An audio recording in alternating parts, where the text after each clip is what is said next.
Zilic quickest in practice, won the pole, and he's leading us to the green off the turn 12. The Xfinity Series doing battle in the Pacific Northwest. Here we go in Portland.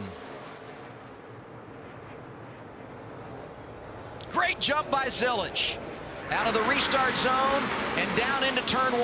Allgaier falls into line, side by side for third. The 18 is Sawallich, 21 is Hill. Mayer putting on pressure behind it. A great start to this race for the one of Carson Kvapil. From turn 3 down to turn 4. Surprisingly clean there back in the pack. There were some 2 and 3 wide down into turn 2, but they all made it through cleanly, which is not to be suspected at this place. Often we see a lot of calamity down there as they start to sort it out deeper in the field right now. Look at Allgaier from high above. You can see him gaining ground on his teammate. Allgaier's made all 3 starts here, finished top 10 every time at Portland. For Zilic, he had never seen this place until practice earlier today.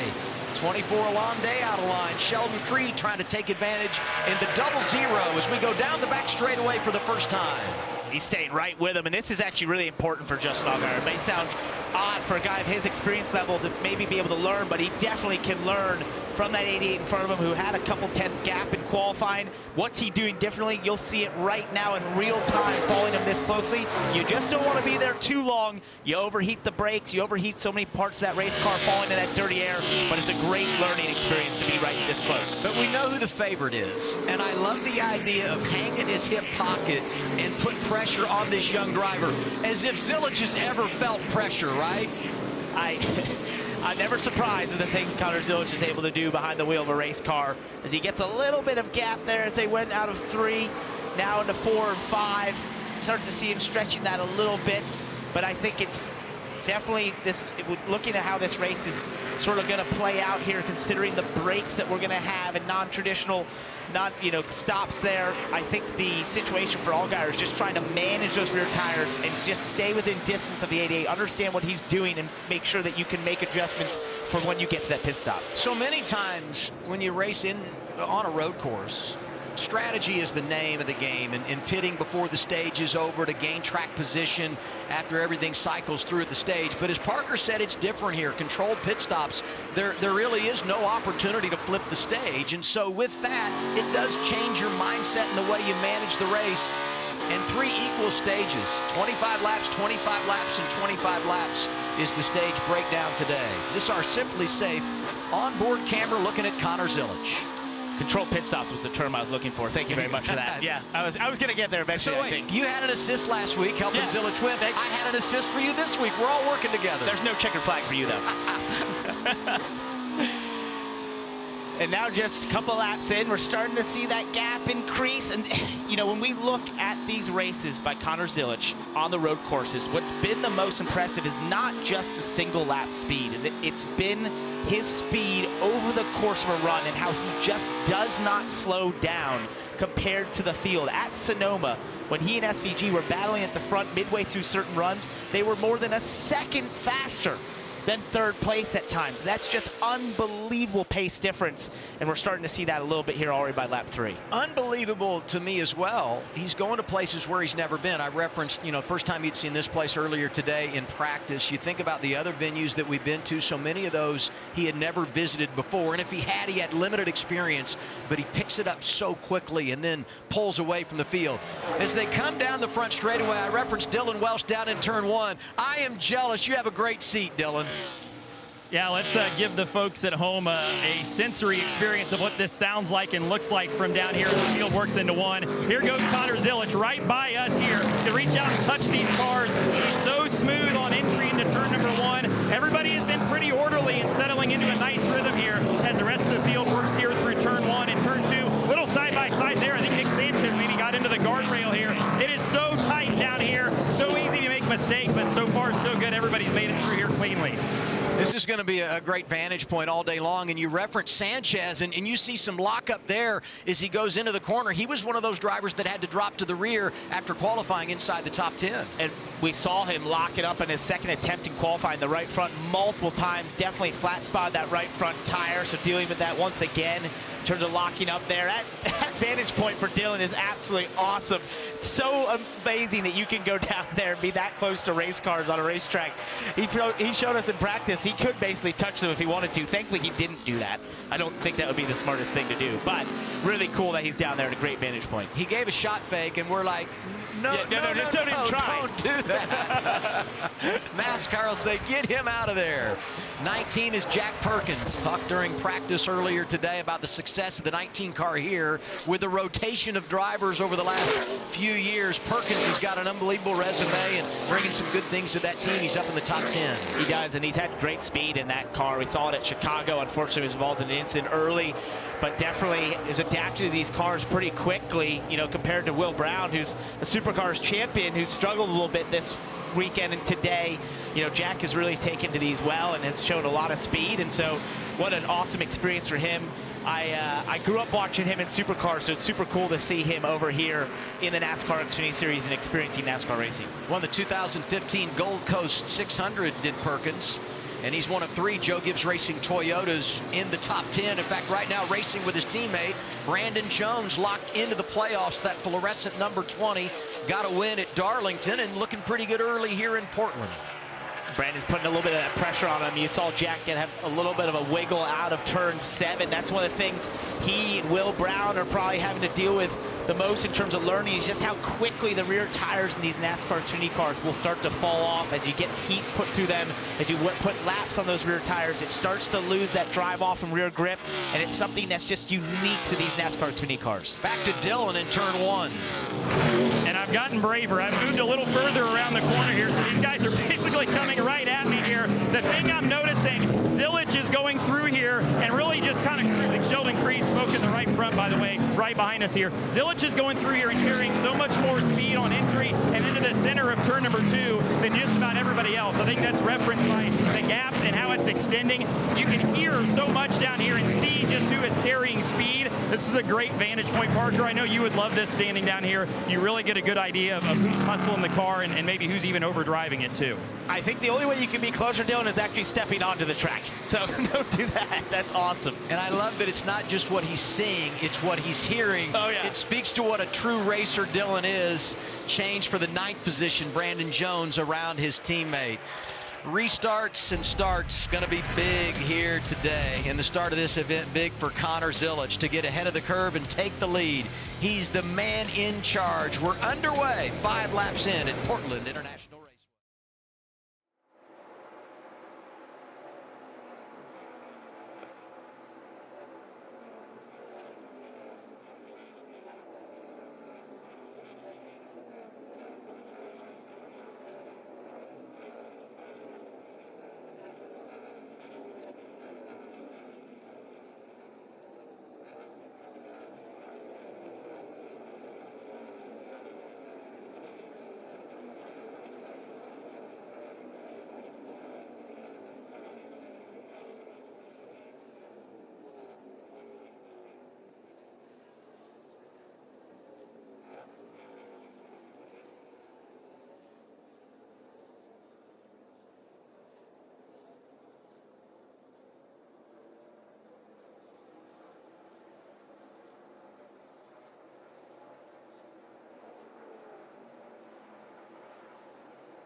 Connor Zilich continues to lead at Portland, and you saw side by side during our break William Sawalich up to 4th, passing Sam Mayer.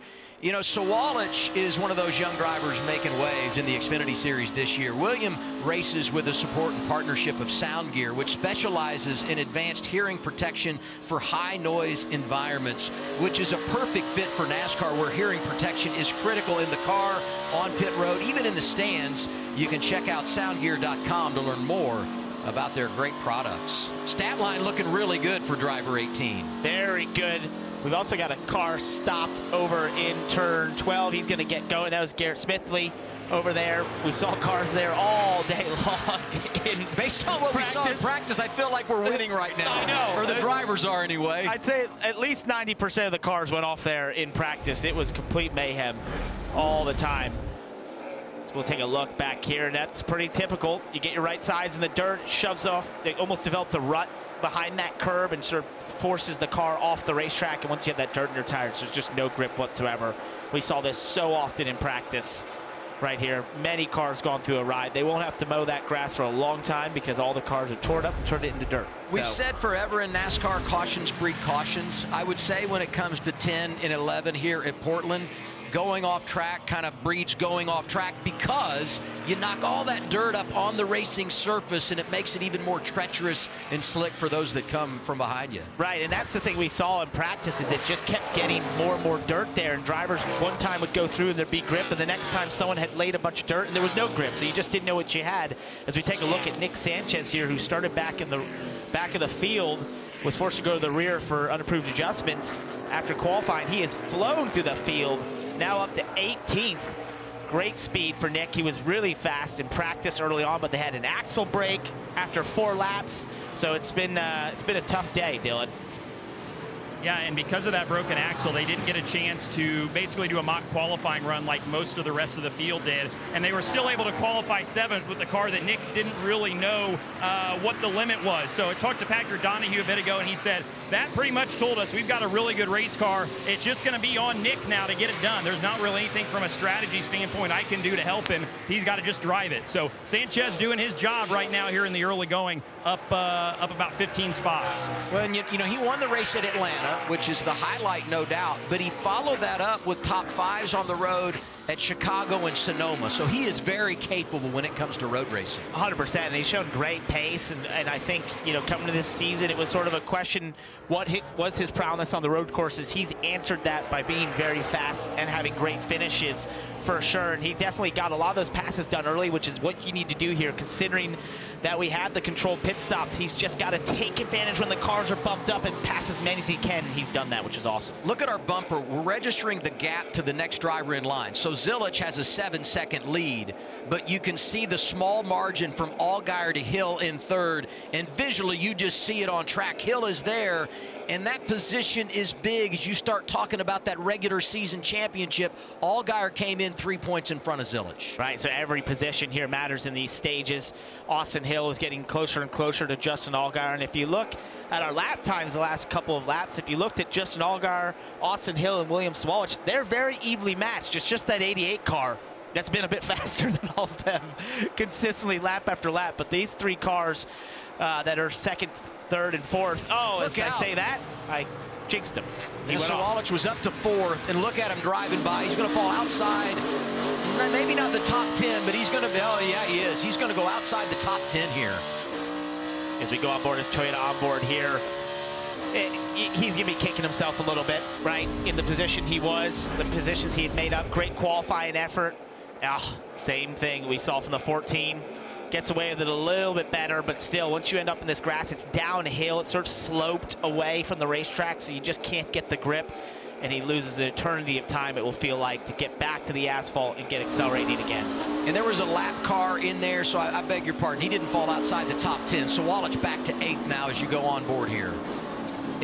It's just that dirt. Once you hit it, and if you get it on the tires, or if you hit that dirt incorrectly that's been laid on the racetrack, you're going for a ride. There's nothing you can do. It's like hitting ice in some respects. The second you have it on your tires, there's just not the grip to hold and adhere to the racing surface, and therefore you end up off in the grass like we've seen. Teammates 8th, 9th, and 10th now from Joe Gibbs Racing. And their other teammate, Taylor Gray, coming from the back, not making up a ton of ground. 54 scored in 29th. Fellow rookie Christian Eckes trying to make it happen in the 16, racing the 32 of Austin Green for 13th on track right here. You see Dean Thompson a little slow on the left side of the screen. We don't need that. That's No. the hometown car. Oregon State University sponsoring that, and he actually spent some time at the university this week, and we're excited he's got those colors because it's college football season, and we've got Oregon State a bunch of times on CW this year. Washington State coming up tonight on CW following our coverage of the Xfinity Series here in Portland. Looks like he's back up to speed here, so some sort of momentary glitch. Maybe Dylan or Kim can find out exactly what went wrong there for the 26, but he looks to be back up and moving again, so that was pretty odd. And now he's headed to pit lane. Dylan? Yeah, Dean came on the radio and said that the car just shut off in the braking zone into turn 1, but then refired, and obviously he kept going. However, they apparently seem to think that this is a more significant issue, so Dean's going to bring it to pit road, and the team's going to check it out. He was 17th when he had his problem. You know, there is a little bit of a difference here in the way we execute pit stops. We don't have all the normal over-the-wall crews here. And so you can pit under green, but you just can't fuel the car when you do that. And, you know, you could change tires here, but because they've got an issue with the car, NASCAR basically says this is a stop that you can come down, handle your business, and it falls outside of the rules as if you were going to come down and make a scheduled green flag pit stop and try to play some strategy. They've tried to take all the strategy out of this race with those controlled pit stops because we don't have our full-time pit crews here. And we saw Dean's team there from Sam Hunt Racing going to the dash of the race car, so possibly some electrical issue there for the 26 they were trying to work through. So we see Vicente Salas has gone off there in our favorite spot. Turns 10, 11, 12. It's like a magnet over there. It is. Unbelievable. And I think we spoke too soon because, you know, we hadn't had a lot of issues in the first few laps of the race, and now it seems like every other lap somebody's going off track. Oh, just way overcooked the entry there into 10. And one of the things we'll see is as more and more cars go off over there, as they get further and further over those curbs in 10 and 11, it brings more and more dirt. It creates more ruts behind those curbs, which kicks up more dirt, and it's going to consistently get worse down in that area. Kim, as we're riding on board with Connor Zilic right now. Yeah, and Connor in a completely different zip code, almost a 10-second lead to his teammate in second, Justin Allgaier. And I asked crew chief Marty Lindley, with as good as Connor is at road courses, what you guys saw in practice, what was your message to Connor before the race? And he said, well, we did end up in the boondocks during practice, meaning that 10, 11, 12 incident we saw multiple drivers have in practice. So he said Connor just needs to understand that he can back it down if he needs to, if he has that lead. But we know how hard it is to rein drivers in. In fact, during practice, he asked his driver to just go 80%. Connor quiet right now in regards to the car. He was asking what the lap times the 7 car was giving. The spotter and the team just giving him the gap to the 7 at this point because he has such a significant lead. And it is unbelievable. And you would think that Kim misread her monitor when she said he has a 10-second advantage. Nope, he's just that good. Zilic leading Allgaier, Hill, Mayer, and Quapple. 10 laps to go in our opening stage.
CW Sports coverage of the NASCAR Xfinity Series is brought to you by Blue Chew. Make every lap your best yet. Thanks for spending part of your Saturday with us with Parker Kligerman. I'm Adam Alexander. Xfinity Series racing in Portland on this Saturday evening. Kim Kuhn, Dylan Welsh on the pit lane. Carla Metz hanging out in our studio. 6 laps to go, opening stage. No surprise so far. It's been the Connor Zilic show, who won practice. He won qualifying, getting the pole, and he's got the fastest lap of the race. You see that Xfinity purple stopwatch in our bumper, and he's just dominating right now. A 12-second advantage over the field. He's got about a half second per lap over second place of Justin Allgaier, lap to lap, each and every lap that he goes by. And I think for folks, you know, who've watched NASCAR for a long time, welcome to the era of the road course specialist. SVG in the Cup Series, Connor Zilic here in the Xfinity Series. These drivers who have an incredible ability on the road courses, who have focused on it for years, are now getting the chance to show that in NASCAR in 2025. And I think for every driver in NASCAR, whether it's the Xfinity Series or Cup, you're paying attention and knowing you're going to have to up your game to battle with drivers like this, because there's going to be more behind them that see this and know you got to be this good on the road courses. You know, someone that might challenge him as we do our Toyota onboard camera here, if circumstances were to play out right in this race, could be William Sawalich. Young, hungry driver, knows he's got to win to make his way into the playoffs. Had the hiccup going off track, but I want to celebrate the fact that he's bounced back from adversity, passing cars and showing speed, and still some opportunities before we hit the end of the stage to get some more ground on the field. And he was the fastest car on the racetrack that last lap. As we see Austin Hill going to the inside of Justin Allgaier. He'd been right behind him for many laps here and finally gets this opportunity down to turn 1. The car's wiggling under braking. He went real deep. You can see that. Gets it down to first gear, and he's going to take second place. Excellent pass there by Austin Hill. His car looks really strong as we got in the later stages of this run. How many laps did it take him to go from 3rd to 2nd? I mean, he worked Allgaier for a long time and finally able to drive through. He just grounded out. That's such such an Austin Hill thing to do. As you see Allgaier get a little loose there into turn 5, he might be struggling a little bit with the rear end of that 7 car. But for Austin Hill, yeah, he just dogs Justin Allgaier there lap after lap and finally got that opportunity down into turn 1 and starting to see the pace that he has. He has closed the gap lap time wise to Connor Zilic too as we get late in this first stage. So starting to tighten up a little bit. We have to think Connor's maybe not pushing with his over 13 second lead right now, but definitely good to see some of these cars have a lot of long run pace like William Sawalich and Austin Hill. A solid but quiet start to this race for the one of Carson Kvapil. Let's get an update there, Kim. Yeah, Adam, you took the words out of my mouth. A solid day so far for Carson Kvapil, currently running in the 5th position. They came into this race plus 120 to the cut line, have a very good chance of locking in their playoff spot. And so crew chief Andrew Overstreet told me, because we're in such a good points position, we don't have to be on defense. We can be on offense. What does that do for us? Gives us freedom, maybe a little bit more aggressive in our decisions without too much risk in terms of his racecraft. We just can't bleed points right now. Carson doing a fantastic job. Andrew, very complimentary, Dylan, of the prep work his driver did for this race. And let's take a look at Jack Perkins, who runs in the 9th spot. A Toyota driver update, and the driver of the Joe Gibbs Racing number 19 car, making his 2nd Xfinity Series start for the V8 Supercars veteran. This has been a track that Jack has laps at. He raced in the Trans Am Series here a few weeks ago. He's done a lot of laps on the sim. He said he feels like he's done everything to prepare. He said, I've driven the car, driven the track, done the sim. That's what I wanted. This might be my only opportunity to do this in the Xfinity Series and have a shot, so wanted to do everything to make it count. He's done good so far. Only report was that he needed rear grip, but he is consistently turning laps 1st or 2nd fastest of anybody else on the racetrack. In fact, last time he was the fastest car on the racetrack. So got buried a little bit here in traffic, but the 19 car is quick if they get track position. And Dylan, that's everything you can do, is what he mentioned, running different race cars, running the track, doing the sim. And I thought he would be struggling that rear grip. We saw it earlier, the car was wiggling around, and that's just something that's so unique to these race cars, is just struggle with rear grip as you go further and further in a run. They just don't treat the rear tires well. As we're on board William Sawalich following Carson Kvapil here. Thought he might be close enough to want to take a look, but he's going to get right there behind the 1 into turn 1 and 2. He's going to have a chance here in the next couple laps to try to make a pass on Carson. You know, and what magnifies this is the controlled pit stops, and you don't anticipate any ground, being lost on the pit lane unless someone were to have an enormous problem when we get to that stage break. And so if you can make a pass here, you're improving your restart position for stage 2. So these last few laps going to be very competitive as everyone tries to gain ground and set themselves up for the next run of the race. That's a great point as he looks down into turn 7. It gets real tight there at the apex. They're now side by side into the backstretch, and this backstretch is sort of curved all the way around. It's blind as you hug that inside wall. It's an awkward feel. It feels like you're going 1,000 miles per hour. The trees rushing by on the right side of the race car. An excellent pass by William Sawalich. And to your point, you can't depend on your pit crew. You're not going to gain or lose anything on pit road. So every pass down to the end of the stage matters an incredible amount for the next stage. It's all up to the drivers at this race. If you want to see just drivers and who's the best and who has the most speed, the way this race is formatted is exactly what you would want, because it's all down to what you do on the racetrack under green conditions that matter. 2 to go in stage 1. Oh! And there's problems for Dean Thompson. Had come to pit road, having a mechanical issue. Dylan talked about that, and now he's off track. This once again down off of turn 11. Yeah, and so you can go to the access road as he's heading there to the right. Oh yeah, just overcooked it, and then you're toast into the dirt on the right side. Then you just don't have the grip with how dirty it is offline there. We've seen this all weekend long. Cars consistently, the second they go off into that dirt, spinning around or losing a ton of grip and time. Back on board with Zilich, who will come back to 1 to go in the stage. Advantage right now, 14.7 seconds. And working around some lap vehicles. Boy, this is a tough spot. So he locked the rears there. We call it wheel hop. We'll take a listen here. There it is. You hear that shudder of the rear of the race car. That's the rear tires actually hopping up and down as they lock under the brake, in the brake zone. Got away with it, but that can raise your heart rate a little bit. You could set a record here. The Xfinity record for stage margin of victory, 14.663 seconds. It was Ty Gibbs over Austin Hill. That came here in 2022. Matt DiBenedetto off track. Final lap of the stage, and Zilich has got an enormous advantage over Austin Hill. That looks like out of turn 7 onto the back straightaway.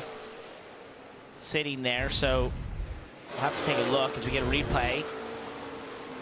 Possibly, yeah, just a mechanical issue. So he immediately has an issue. He pulls the car to the side to get out of the way, and the car's behind him. Well done by him. Ironically, getting out. I think it was the end of stage 2 last year where DiBenedetto had a problem in that end of the stage early, and now the caution is out, and it looked like DiBenedetto fell out of the car. Not sure what's going on there. There's some smoke coming out. On his exit, you could tell there was a sense of urgency, and he was a bit gimpy as he got out of the car. Connor Zilich comes back and wins the stage. It's his 7th stage victory of the season, and that's second only to Allgaier, his teammate, who's won 9 stages in 2025.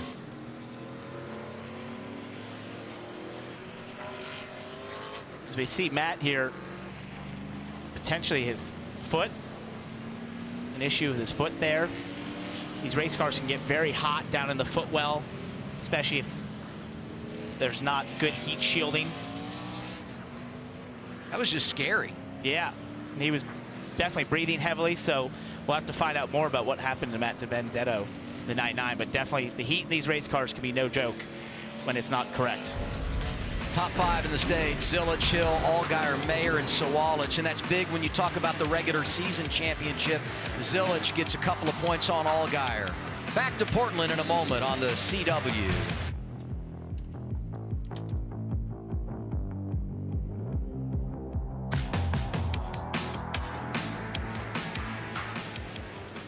Yeah, there was.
CW Sports coverage of the NASCAR Xfinity Series is brought to you by Progressive.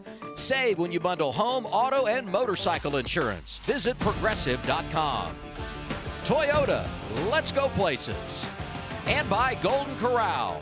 Golden Corral honors our nation's heroes.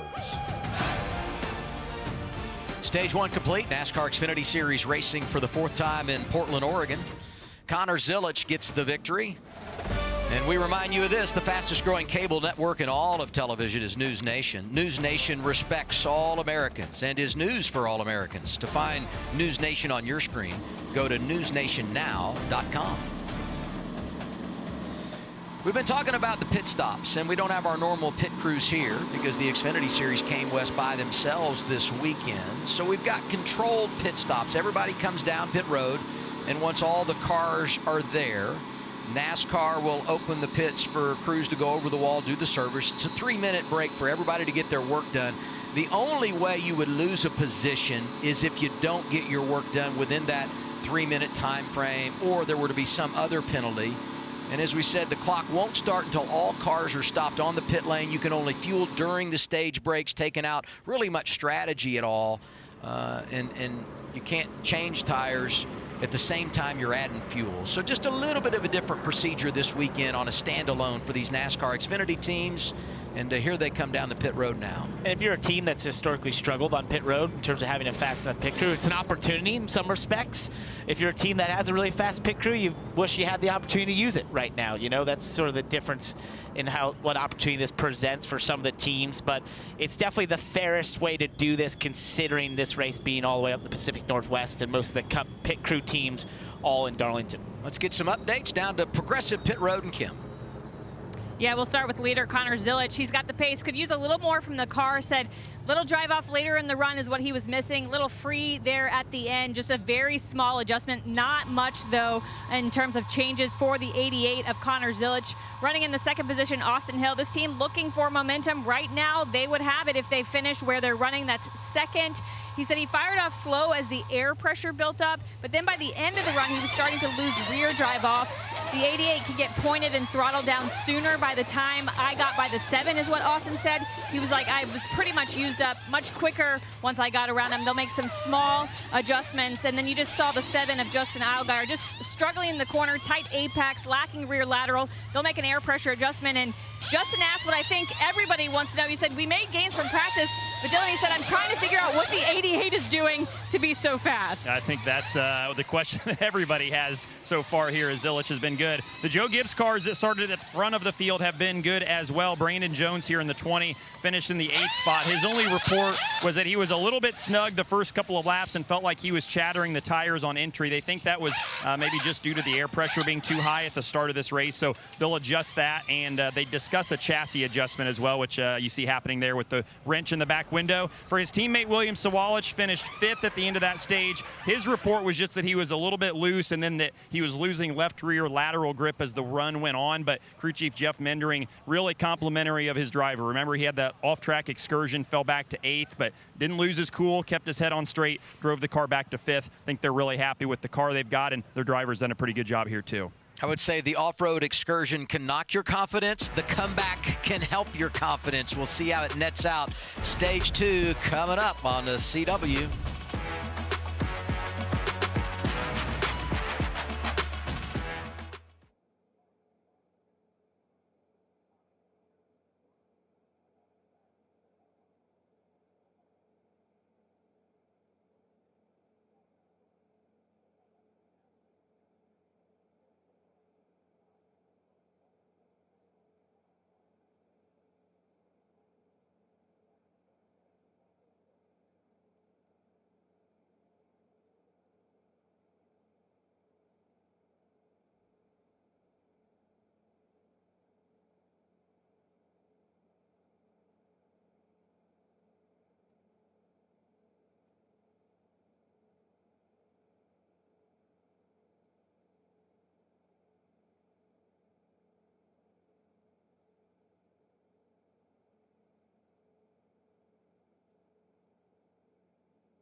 time for the race break brought to you by Safe Light, the auto glass experts. Let's take a look at what we've seen so far through stage 1, and what a day for the 88 Connor Zilic. It has been his day. Maybe a little bit of a close moment right here as he goes through lap traffic, but not for long as the 88 speeds through the field, a huge advantage, and goes on to win stage 1. And what did that extra week off do for Connor Zilic and his broken collarbone now fixed? He said he's had much less discomfort this week, and it's gotten better every day since the doctors cleared him well over a week ago. He obviously did anticipate some discomfort in the car today, but didn't think it would hinder him on the track. Zilic has come back from a back injury, a broken collarbone. The only thing he's dealing with today, a slight rash from the glue they put on his strips. I joked with him earlier this week, if it's not one thing, it's the other. But of course, the stage 1 win, it fixes everything. We'll have much more on the other side of this. Stage 2 coming your way with Connor Zilic leading the field to green. We'll be right back on the CW.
Welcome back to Portland International Raceway, where Matt DiBenedetto is outside the care center. Last time we saw you were frantically getting out of the car. What happened? Yeah, there was a big fire at my feet, so I was all of a sudden, my feet were getting really hot. I looked down and they were engulfed in flames, and so I, pulled off and tried to get out really quick and in a hurry because they were fully on fire. And when I was getting out, one of my laces in my shoes got wrapped around the pedals, so I went to get out and I was actually stuck. Feet were directly in the flames, and I'm super thankful for these, the heat shields and all the safety gear that we have in these cars. But they were burning and melting, and so super thankful that I prayed on the third attempt getting out for God to get me out of that thing, and thankful I got out on that last try, and thankful for all the safety gear and my Viking Motorsports team. I hate it ended that way, but glad I'm out safe. Glad to see Matt DiBenedetto safe after that incident. That's super scary, Kim, and just obviously if there's fire down there, it gets very hot really quick. It's already really hot down in that footwell area, but that's why we wear all the Nomex and fire retardant material, shoes, socks, everything you wear is fire retardant for that exact reason. Front row for the restart, Connor Zilic, the control car, this time next to Austin Hill. Once you come out of the restart zone here in turn 12, it's on. And here we go, off turn 12, down the front straightaway. Allgaier trying to jump up into position. Could Hill grab the race lead here? The battle is on to turn 1. Zilich in charge, but lots of pressure coming from behind. They're 3 wide behind him. Hill to the inside. Mayer is there. He locked up the right front, and Austin Hill was able to stay right there. Great job by Austin Hill from the outside. It's hard to get a run there as they're side by side into turn 4. Zilich, preferred line into turn 4, off the curb. He drives away with the race lead. Allgaier trying to come through for second, can't get there. Kvapil racing for position behind him with William Sawalich. The top 10 littered with rookies, and they're going at it on the restart here in stage 2. Austin Hill did a great job there. He's going to put that in the notebook that he could get a restart like that. As Sawalich looks the inside of Kvapil into turn 7, was just a bit late. Wasn't able to get side by side with them as they get single file down the backstretch. Sheldon Creed into the top 10. Haven't talked a lot about the 0-0 early in this race. Didn't have a great qualifying effort. Nick Sanchez continues the climb. He's up to 13th. And by the way, if you're a Ryan Sieg fan, 16th prior to the pit stops, he was caught speeding, exiting pit road, going to have to come from the rear. Huge mistake there for that race team. That's a mistake with controlled pit stops, nothing to gain. There was absolutely no reason to speed on pit road, but NASCAR is still paying attention to your speed on pit road for safety reasons. Yeah, that was a massive mistake. Allgaier looking for second, can't get there around Hill. Kim talked about the start to this race for Carson Kvapil. He continues strong. Jesse Love making some moves inside the top 10. Last year's Rookie of the Year scored 7th. As we go on board with Sawalich.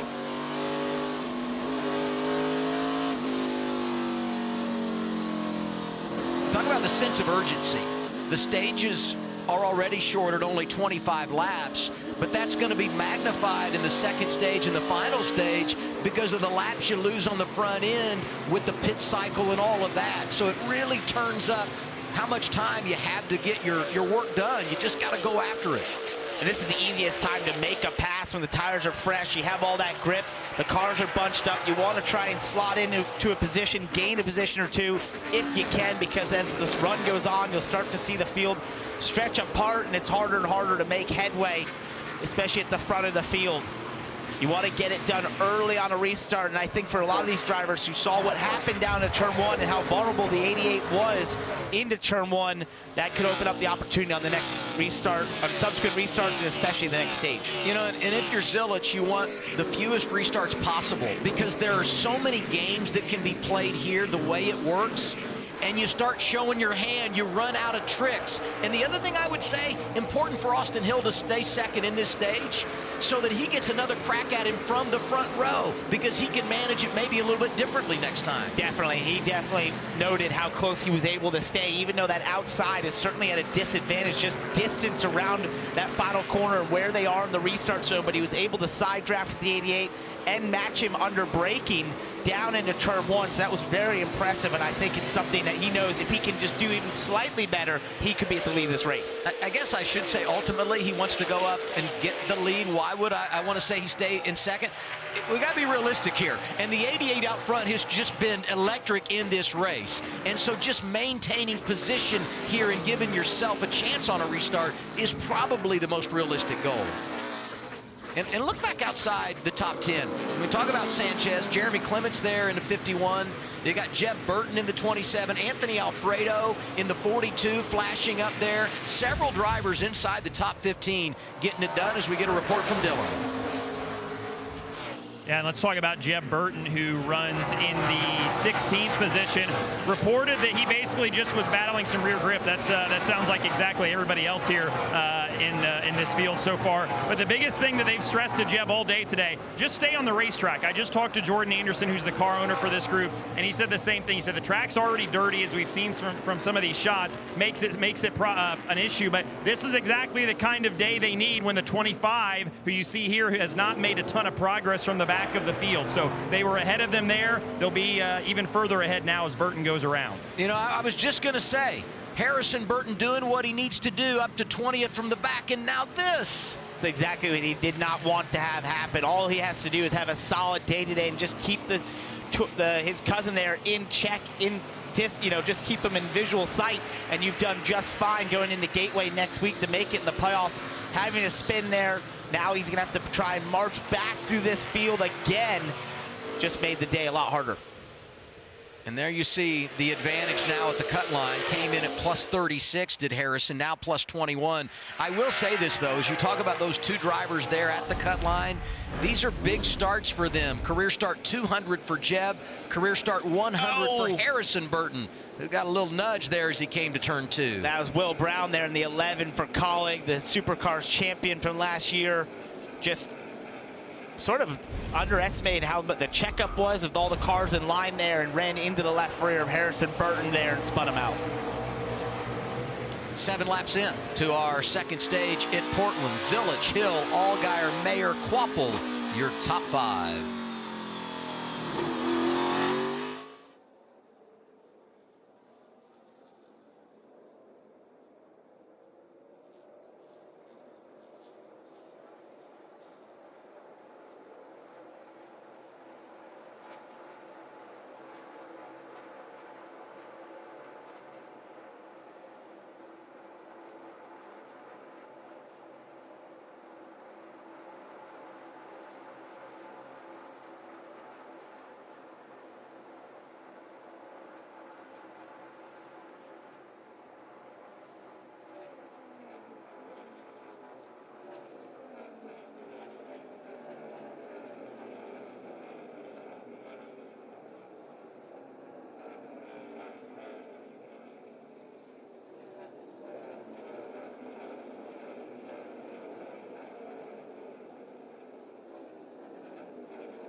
Closed captioning for this race brought to you by Varo, the bank that puts money in your pocket. A whole lot going on here, middle portion of the second stage at Portland. And you saw it in our side-by-side coverage. William Sawalich getting after Jesse Love. The two's got all kinds of damage. Sheldon Creed went off track, and all of this happening up inside the top 10. Yeah, contact has erupted here amidst the top 10. So it starts here, Sawalich trying to go the inside of Jesse Love. Jesse tried to cover and turn into the corner. They get together, it creates this flared out right rear quarter panels on the two of Jesse Love. So we take a look here once again.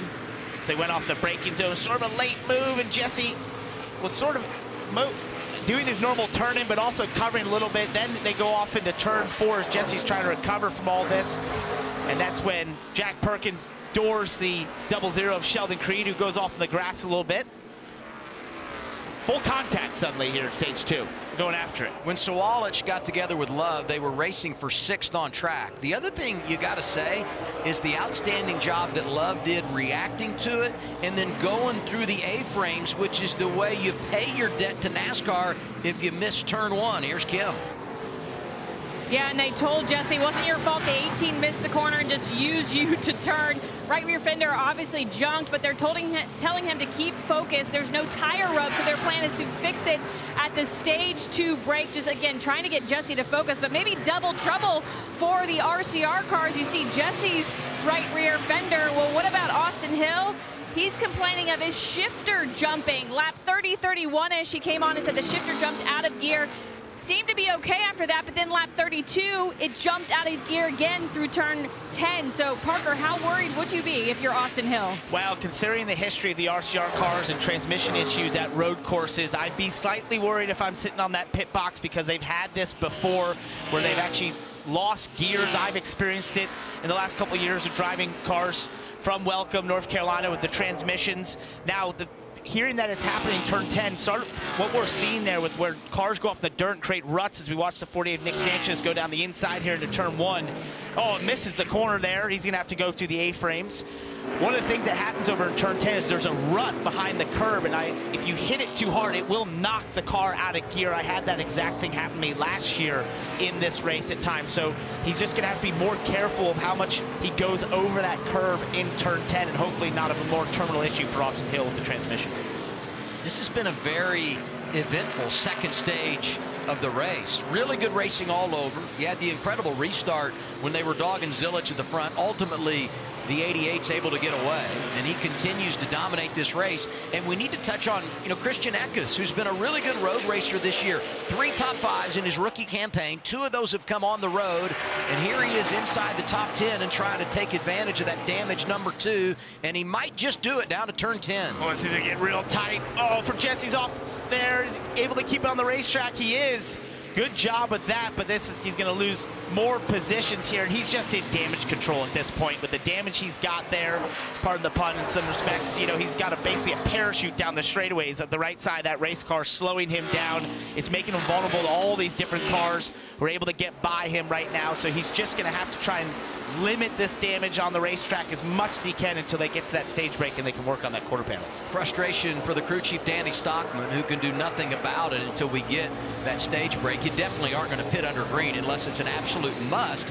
And this reminds me of last year. Love here had the heavy damage and that image of the crew member who just dove up on the hood of the car and slammed it down, trying to get it back into place. Once again, the 2 car is dinged up in Portland. And it's such a frustrating position to be in for Jesse Love, knowing your race car is wounded like this, and you're just trying to hold on the best you can. You're basically just begging the laps to tick by as fast as possible as he tries to hold off Nick Sanchez here. But once they get to the straightaway, that parachute out the right side is going to slow him down and make it an easy pass for Nick Sanchez. You got to do your best behind the wheel, and in these moments to try and collect your thoughts, not overreact, not try to make it worse than it already is. And he's just doing the best he can to hang on to the end of the stage right now. But this goes back for a guy like Sanchez to what we talked about in stage 1, the sense of urgency to get positions knowing there's no real strategy to take advantage. And this is a dangerous place to make a pass, but Eckes just throws it in and gets the spot.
Tomorrow, the Ride for Glory stops in Springfield. The PBR Camping World Team Series brings the toughest Cowboys and Bulls to Missouri for a clash you won't forget. Teams fighting, bulls bucking, and legends rising. Don't miss the PBR Camping World Team Series from Springfield. Tomorrow, 3 Eastern, 12 Pacific, only on the CW. Rookies wrestling one another for position. The 1 is Quapple, the 18 is Sawalich, and waiting in the wings, the veteran of Brandon Jones. Great pass by William Sawalich there into turn 10. It's so tricky to go side by side, and it's so easy to outbrake yourself, let alone outbrake another car into that corner, but he did a great job to gather up the car into turn 11 and get away from the 1 of Carson Quapple as he starts his march forward. Brandon Jones, the inside here into turn 1. Hang on. Oh, they're going to be side by side in turn 2. This is where it gets real tight, and then you have to make a decision out of 3. And this goes back to what we talked about earlier as far as gaining positions into the stage. And it also reminds me of what Sawalich did late in stage 1 with that little rally. The 70, Thomas Annunziata, second in the ARCA West race yesterday, is off track in the 70. Annunziata also lit the grass on fire there over in turn 12 when he was leaving. Yeah, he was that 19th. Area. We might, the fire is continuing right now over in that section as we take a look right there. So yeah, it's a patch of fire, a ring of fire here in turn 12. We've had everything else happen down in that area. Why not just have a fire as well? How do you officiate this if you're NASCAR? You know, sometimes you can pontificate what they're going to do as far as throwing the caution. Hey, there's debris. Hey, that car's limping. He might not get back to pit road. I don't know that I've ever had to anticipate what the flag will be and when it will come with a grass fire. I've not seen that one before. Yeah, the last significant rain we had here was 2 weeks ago, so this place is really dry. We've seen that with the dust down in that area as well. You know, there's other racing series that sometimes create sparks, and that gets on the grass and has created fires before, so this is not unusual to see at a racetrack with really hot race cars and dry grass on the edges creating a fire. But I think if it's able to be put out or go out naturally, then NASCAR doesn't really have to react to it. Let's hope we don't get a caution to interrupt progress here, and that's what Connor Zilic hopes as well. You know, his advantage out front has been impressive. 5.7 seconds here, and he had a 15-second advantage there toward the end of the opening stage. But what I would say is back behind him, the racing has been tremendously competitive. We saw the Sawalich move. You see Quapple here, Brandon Jones, Jack Perkins. A lot of battles for spots all over the racetrack. It's been an all-out brawl in the top 10 among so many cars. What we are used to seeing in the NASCAR Xfinity Series is Jesse Love continues to try and just limit the damage here, falling back. He actually probably would like the 42 to just sort of knock in that fender a tick if he could, but don't get to the tire and cut that down. But knocking that fender would help him just a little bit there as Anthony Alfredo goes by Jesse Love. So we take a look at these two down into turn 4. That's a bump there, a little bit more than a bump. That's a push a little bit into 4, down to 5 side by side. We might see why we had that reaction from Anthony Alfredo, just a little bump there. Non-verbal communication. Yeah. Letting each other know that they don't appreciate the way they're being raced. As we see Jeremy Clements has gone off in 12, getting it gathered up and going again down the front straightaway. You know, Jeremy Clements had gotten up to the top 15, but going in the wrong direction, and Ryan Sieg is taking advantage of him. Sieg had that speeding penalty when he was 16th at the end of stage 1. 24 Alon Day, racing the 11 of Will Brown. As we go further back in this pack, one thing you can't miss is how damaged some of these race cars are with all the contact that we've seen around this racetrack. You see the right front there for Will Brown. I believe that was from him hitting the 25. There's damage for Alon Day, and also the right side there for Jeremy Clements. Hey, and you know, Daniel Dye had a really good second stage, was up to 14th, but he's gotten a penalty for shortcutting the track. He actually was penalized because down in turn 1 he missed and did not go through the A-frames. And there's the update on the little fire, still burning, but so far no caution. And I would anticipate what we see here and how long that's been going on, that NASCAR is going to let everybody continue to race. That's obviously very far away from the racetrack. That fire has grown very quickly in that area.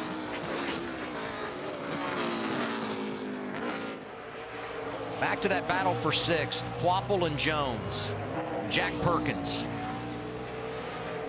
These few have been locked together, it seems like, this entire race so far. they've been following each other in this sort of battle pack that they've had. Sawalich was able to get away from this. A little bit of pace, but Carson Kvapil sort of holding up these two other Joe Gibbs cars a little bit. He continually locks that right front. We've seen that from him often do this race right now. You just got to be careful, especially late in this run. You can really hurt that tire to go down from locking it up badly late in a run after it's been worn through this whole run. You know, there's 5 to go in the stage, and someone that wants the end of the stage to come quickly is Harrison Burton. Came in just above the playoff cut line. He's had a couple of issues going off track here in this second stage. And the one thing he's got to guard against is going a lap down. You don't want that to happen because it would really exaggerate the disadvantage he already has in this race, Dylan. Yeah, and so because of these controlled pit stops, this is a little bit of a tricky situation for them.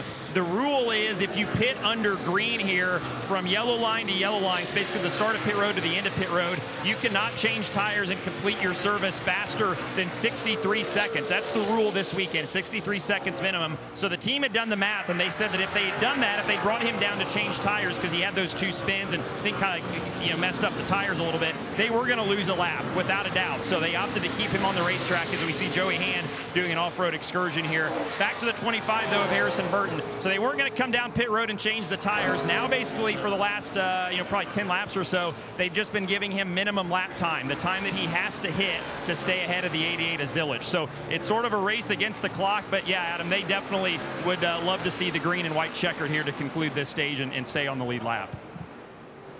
And I think he's going to be fine just looking at some of the math here and what lap times he's doing compared to where he was for Connor Zilic, as we have hosed down the fire. Right, there we go. Without having to throw a caution. Great work by NASCAR, the trackside crew here.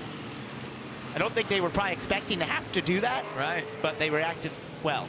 We didn't have to go on a caution. Didn't have that one on the bingo card. No, not at all. Hey, you know, the Harrison Burton situation came in 36 points above the cut line. As we ride right now, he's only 19 to the good. Jeb Burton doing his part up there in the 14th spot. And, you know, Jeb not someone who's done unbelievable things over the years road racing, not someone you think of when it comes to this style as much, but he's taking care of business today and doing everything he can to put the pressure on going to the regular season finale next weekend. And he's got company from his teammate Austin Green inside the top 15. We know how good he is as a road racer.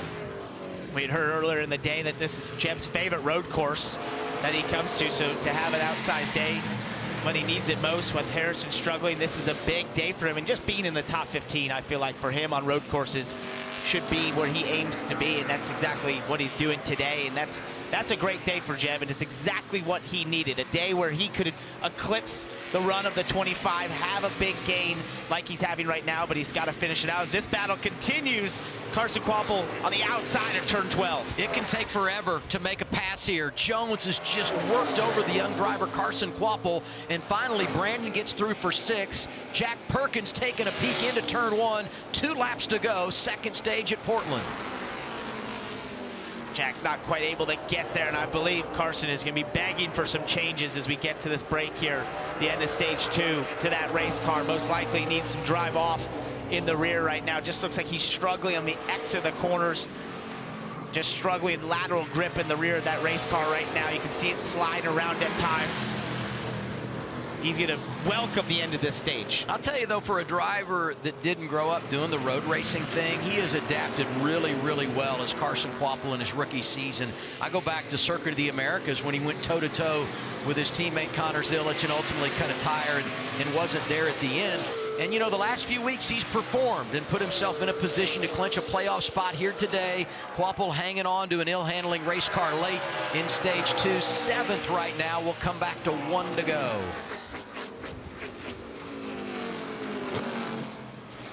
Trying to hold off Jack Perkins right here from doing the same thing that Brandon Jones did to him down into turn 12. He's able to fend him off there, but Jack's real close. You just see that wiggle out of Carson there. He's just lacking that rear grip at this point in the run. You can just see it each and every corner as he tries to get the power down the rear of that car, just wiggling around. In these battles here, a little bit of a snapshot of what we see in the top 10. Look at that. Kvapil trying to get him back. He goes by Brandon Jones in turn 2. Incredible move by Quapple, and Perkins comes through as well. Brandon sort of missed the corner there into turn 1. I don't know if he just missed the braking zone or locked the rears, left the door open. Carson struck accordingly.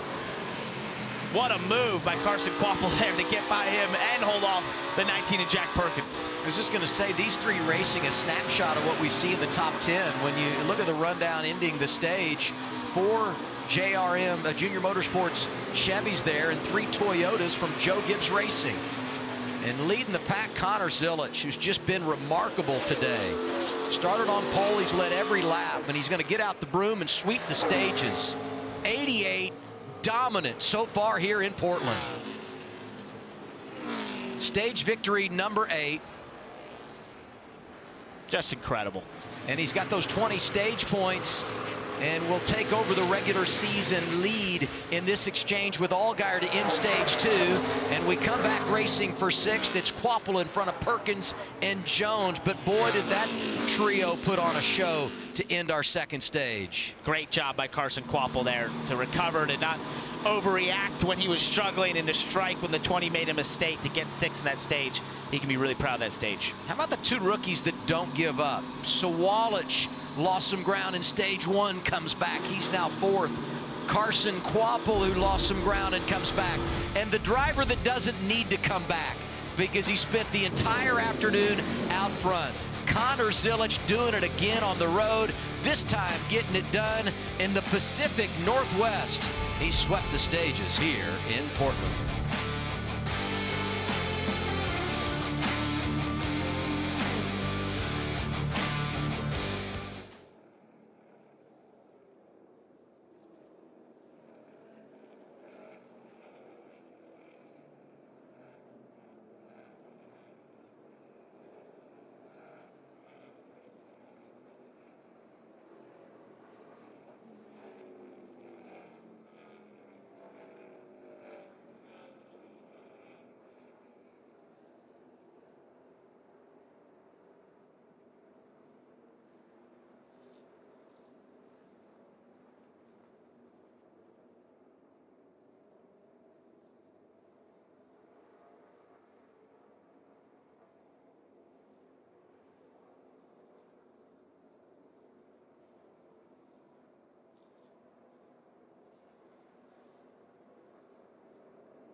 CW Sports coverage of the NASCAR Xfinity Series is brought to you by GoodRx. For simple, smart savings on your prescriptions, check GoodRx.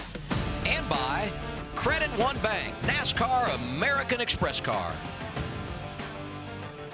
2 stages down, 1 to go for the NASCAR Xfinity Series here at Portland International Raceway. And now our golden moment brought to you by Golden Corral. This was an awesome battle here throughout this stage in the top 10 between the 1 of Carson Kvapil, the 20 of Brandon Jones, and Jack Perkins, the 19. Brandon Jones overcooks the corner to turn 1. Carson Kvapil strikes to take it back from him. Jack Perkins follows through, but an excellent job by Carson Kvapil when that car was not handling its best to not only hold off the 19, but get back to the 20 and pass him to finish 6th in the stage. How much fun is Jack Perkins having there? You know, for Kvapil and Jones, this is their everyday thing, and there's something on the line. They got to do it again next week. For Perkins, it's kind of a one-off. He's like, man, I'll take this every day of the week. And he's done an outstanding job. And we talked about the Chicago situation where he qualified so well and didn't get the finish, involved in an accident, but he's been outstanding today. Currently 7th as we get ready for the final stage. Carla? Yeah, let's check back in with William Sawalich. Williams racing with Sound Gear, a Minnesota-based leader in hearing protection technology, which you need in an environment like this, and Sound Gear brings the same level of performance and precision you would expect on the track. And you know, Williams shares those Minnesota roots with Sound Gear. He grew up racing in the land of 10,000 lakes. It's great to see a homegrown partnership like that make a national impact. And Sawalich and his road course coach, Jack Hawksworth, have worked together immensely this season to improve his road coursing skill. Jack has a lot of experience in road course racing and in sports cars, and it's William that really takes every possible critique he can to make it on the simulator each week. Sawalich takes everything he can during those sessions, and that leads to a pretty quiet radio when he's on the track. Sawalich said, surprisingly, as a rookie, my radio is the quietest it ever is at road courses, which lets me know I'm doing something right. Adam? You know, something else that William told me, even when they go to a track where Jack doesn't have experience, he just goes to the sim and says, these are the kinds of things you need to be mindful of when you go to a venue, and that just helps his overall mindset when he goes and races on the weekends at one of these road courses. Right, because one of the hardest things about road courses, especially if you're new to them, is understanding which corners are important, which are not, right? And you make sacrifices to certain corners to be better at a different corner. And you know, what you look at historically is which corner leads on the longest straightaway, and then go from there, and it goes in subsequent value basically from then on. So it's helpful for a young driver to have someone like Jack Hawksworth that can tell you, hey, this is what you need to pay attention to. These are the corners that matter. These don't. If you weren't with us earlier, we don't have our normal pit crews here, standalone weekend for the Xfinity Series here in Portland. So we're doing controlled pit stops. Everybody comes down. You get a 3-minute break. As long as you do your service during that 3-minute break, no positions exchange hands unless you're penalized. And we did have a couple of speeders exiting pit road when they came off after the stops at the end of stage 1. And you don't begin your work until everyone is there. NASCAR gives the signal, and that's when that 3-minute clock will start. Let's go to Progressive Pit Road, and we start things off with Kim. Yeah, and Carson Kvapil in the 1 car. We'll talk about him in a second. There we go. Just some major complaints. He said, really tight, keep locking out my tires, can't turn at all. Also the back end out of the racetrack, but that tightness was the biggest problem. So there's going to be some wholesale changes once the crew is allowed to go to work. Rubber in the left rear, track bar, wedge, air pressure. He seemed a little discouraged on the radio, so much so that crew chief Andrew Overstreet got on and said, you are still in the game. He tried to refocus his driver, so we do look for some wholesale changes to that 1 car. Also, Sam Mayer, despite running top 5 and looking for that 5th straight top 5 finish, the crew told me that they need a lot more out of that car. He said, it's really tight, no rear grip. So some changes for Sam Mayer as well as Carson Kvapil, Dylan. And for the 18 of William Sawalich, the biggest concern is this damage on the left front that resulted from contact with the Jesse Love car, the 2 car. Jeff Mendering, who you saw there on the screen, he's got the gloves on, he's gone over the wall, and he was the first one to start yanking on that damage there just above the left front headlight. So I think he did what he could there. He's got the bear bond and a wrench and about everything else he can carry in one trip over here in his hands to try try to get this patched up. The car, Williams said, was pretty good. Said he just needed to be a little bit freer to turn better. They're going to go back to how they started this race. They were happy with the balance there. Just in front of him is his teammate Taylor Gray, whose progress we've been keeping an eye on. He was another car that had to start at the rear of the field. He said he was a little bit snug through the switchback portion of the racetrack, but the biggest thing they've been reminding him all race, these guys in front of us are making mistakes. We're going to keep our car on the racetrack all day, and that's going to pay dividends for us. They've done it so far. He finished 13th at the end of this second stage, and we'll see what he's got here over the final 20 laps or so as he tries to charge towards the front. And he came in 67 points above the cut line, plus 68 now. Given what's transpired in their day and where they are now, I'd say he'll take it. Connor Zilic, the race leader. Final stage coming up from Portland.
CW Sports coverage of the NASCAR Xfinity Series is brought to you by Progressive.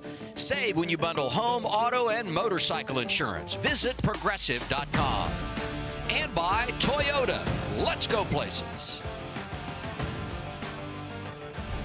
All set for the final stage, NASCAR Xfinity Series in Portland, and this CW Sports Saturday all about the Pacific Northwest. Coming up next, Idaho going to Pullman to get Washington State. That's going to be a good one here on the West Coast. Our buddy Rick Allen going to have the call on CW with Ryan Leaf, and I'm not sure if you heard this week, huge news for CW as they announced the extension of their broadcast partnership with the Pac-12. It's going to be around for many years, starting next fall. Got 13 college football games, men's and women's college basketball in the Pac-12, and we're also going to have the Pac-12 women's basketball tournament. So some really good stuff coming from the Pac-12 in 2026 and beyond.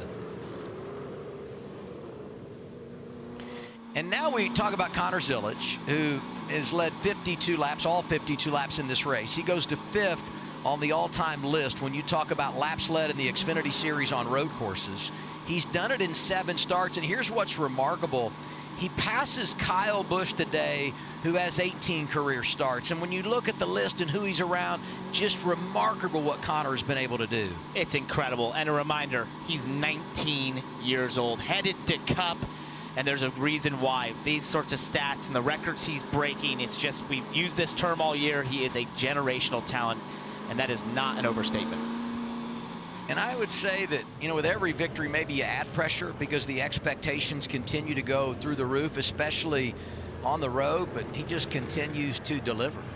So one of the things I've been talking about in this turn 10 area is we see all this dust happening. We see cars hopping over this curb and putting their left side tires in the dirt there. Well, I experienced this last year. There's a rut that develops on the other side of that curb where you put your left sides. We heard about Austin Hill struggling with the car knocking out a gear. Well, look at this. Look how deep that rut is. This is the safety crew ripping out some sort of material that was underneath the dirt right there that was coming up because of how deep that rut is. That's what you're dropping your left sides into. That's why Austin Hill's car was getting knocked out of gear, and that's what you're dealing with. If you go over that curb, you're falling into a hole on the left side. You do not want to end up in there, especially if you're side by side. This could get pretty crazy here in the restarts, going side by side in there and putting your left sides in that hole. That's why you want to be out front. Yes, clean air. That's right. right. Avoid the rut. Speaking of, let's get an update on the 88 Connor Zilic with Kim. Yeah, bad news for the field. He had no complaints about the car that last run, just being told by crew chief Marty Lindley to manage his rear tires for this last run. As we talk about Marty, I asked him what the goal is here today, knowing how good Connor is at a road course. He did not hesitate, not even take a second to reply to me. 61 points is the goal. That would be absolute domination. We've seen it so far. He's got 22 laps to go to get it done. Only 2 drivers this year have max points in NASCAR, winning the pole both stages, recording the fastest lap, and winning the race. Kyle Larson did it at Kansas in a Cup event, and in the truck race, Corey Heim did it at Lime Rock. So Connor Zilic could join those 2 and be the first to do it here in the Xfinity Series. Hey, and going back to Corey Heim, congratulations to him. Won the playoff opener in the Craftsman Truck Series earlier today at Darlington. Denny Hamlin on the pole for the Cup playoff opener tomorrow evening, the Southern 500 at the track Too Tough to Tame. It's hard to find new ways to describe what's amazing about Connor Zilic and what he continues to do in this race car. But the speed at these road courses is unlike anything I think I've ever seen.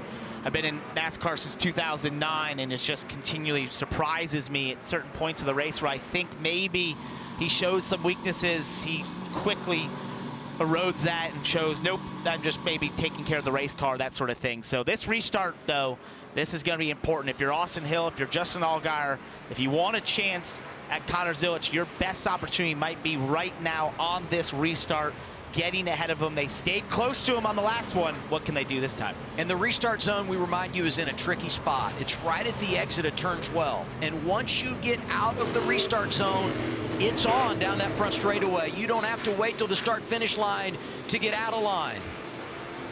Green flag in the air. We're racing in the final stage at Portland. Front row, Zilic and Hill. Zilic with a great jump. Allgaier trying to slide into second. And he may look for the lead. He is dogging his teammate Sawallich, waiting in the wings. Here we are to turn 1. Zilic executes outstandingly and gets away. Hill through to second. And those 2 side drafting each other was exactly what Zilic wanted to see. It didn't allow either to get a run on him. Austin Hill is able to get back ahead of Justin Allgaier out of turn 2 and 3 into 4 as they're single file in the top 5. Quapple able to jump up to 4th. He got around Sawallich. Side by side for position. This is through that little S portion over to turn 7. Oh, Jack Perkins gets real sideways there. I think a little bit of contact from his teammate Brennan Jones as they go through that tight turn 6 and now into turn 7. first gear here, a very slow corner that leads on this back straightaway. Everyone realizes this is a huge point in the race. Could be the final restart. Go get all you can. But no cautions for cars today. I guess we did have one there at the end of stage one, but basically we've gone caution-free in these first 2 runs of the day. As we see all that dirt flying up in turn 10, we showed you the rut that's developed over there. You got to be careful of going too far over there. The track was clean during the caution, but it will get dirtier and dirty as we go through this stage. Well, that was huge for Connor Zilic, because you felt like if ever there was going to be a time when he was compromised today, it was going to be on the restart. So far, so good. He's executed 3 times. He's gotten away, and now he can just pace the field. Battle for position here. 19 Perkins, 41 Mayer. Perkins continues to impress in the 19. Sam Mayer dropped that left rear on the exit there, turn 3. That can get pretty sketchy sometimes when that left rear goes too far off in the dirt. It'll suck you off the racetrack, basically. Get a look back at this as they go side by side. It just gets so tight right there at the exit. He just dips that left rear off into the dirt a little bit, but gets it back on the racetrack. Further back, Sanchez doing a great job working his way through the field. Sheldon Creed's been off track a couple of times today. He's 12th and trying to get back to the top 10. And he's one of those drivers trying to clinch a playoff spot in this race. Nick Sanchez has passed the most cars in this race, up 16 spots where he had to start there, coming from the back of this field throughout the race. With those controlled pit stops, he's done it all on the racetrack, just like we saw there around Sheldon Creed, and now going after Christian Eckes. You know, sometimes it's not a race win that does it for you. It's a day like this where you have to bulldog it, roll up your sleeves, that really delivers confidence and momentum. This could be that kind of day for Sanchez. It's a confidence builder, like you said. When you can drive through the field and just pass cars consistently in a race where there was no strategy to help you out, you just had to do it car by car, lap by lap, and grind it out through the race.